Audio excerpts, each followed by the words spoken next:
பாதியில் நின்றுது. இப்போ இது 3வது பாட்டு. இப்போ யோக் பீஸ் அப்புறம் வாங்க வீடியோக்குள்ளே போகலாம். இங்கே பாருங்கள், யோக் பீஸ் வந்து எப்பயுமே ஆவரேஜாக எல்லாருக்குமே இங்கே 5, இந்த சைடு 5, நடுப்புற 4 எடுத்துட்டு இங்கே பாருங்கள், இந்த இடத்த அப்படி வெட்டி நேர் பண்ணிக்கணும். பண்ணியாச்சா போட்டு வரைஞ்சிக்கணும். இங்கே பாருங்கள், அவ்வளோதான். போட்டு வரைஞ்சாச்சா?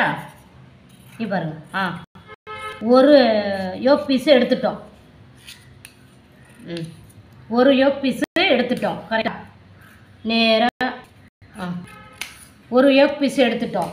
இந்த மிச்ச துணி இருக்கு இல்லைங்களா, இதில் அப்படியே வெட்டி விட்டுட்டு ஊக்குப்பட்டி நம்ம லவ் பண்ணலாம். அவ்வளோதான். ஊக்குப்பட்டி ஐப்பட்டி பெருசு சின்னதுமா இருக்குது. இப்போ இன்னொரு யோக் பீஸுக்கு நம்ம வேணும்.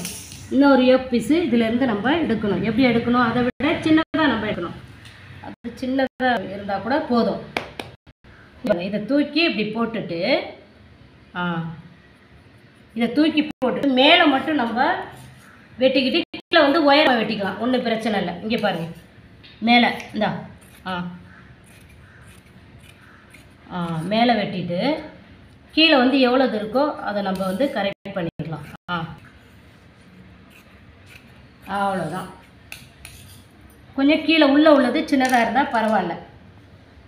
இப்போது 2 யோக் பீஸு, இந்த பட்டன் பட்டி பாருங்க, இது மிச்சந்தொலி கழுத்துக்கு நம்ம யூஸ் பண்ணிக்கலாம். இது எல்லாம் வந்து உங்களுக்கு கிராஸ் பீஸுக்கு நம்ம யூஸ் பண்ணிக்கலாம். இங்கே பாருங்கள், இவ்வளோது இருக்குது. நம்ம கிராஸ் பீஸு மட்டும் ப்ளவுஸு ஃபுல்லாக தைச்ச பிறகு தான் கிராஸ் பீஸு நம்ம போடணும். இப்போது இந்த கட்டிங் வந்து தைக்கும் போது ஒரு பார்ட்டாக நான் தைக்கும் போது உங்களுக்கு நான் வந்து சொல்லித்தருவேன். இது வந்து எல்லாம் ஃபினிஷ் பண்ணுறதும் உங்களுக்கு நான் நெக்ஸ்ட்டு வீடியோவில் காட்டுவேன். இந்த ப்ளவுஸை வந்து கவனமாக நீங்கள் பாருங்கள். இதில் வந்து கயிறு வைக்க வேற இதில் துணி எடுத்துக்கணும். நம்ம பேக்கில் இந்த இருக்குல்லடா, இதில் தானடா கயிறு போதும்ல, ஜாயின் பண்ணுமா? பத்தாதா? இந்த லென்த்து போதுமா? பத்தாது. ஒரு பக்கத்துக்கு பத்தும் மேம். இதுலேருந்து எடுத்தீங்கன்னா ஒரு பக்கம் 2 எடுத்துங்க மேம். நாட்டுக்கு தானே மேம் சொல்கிறீங்க? 2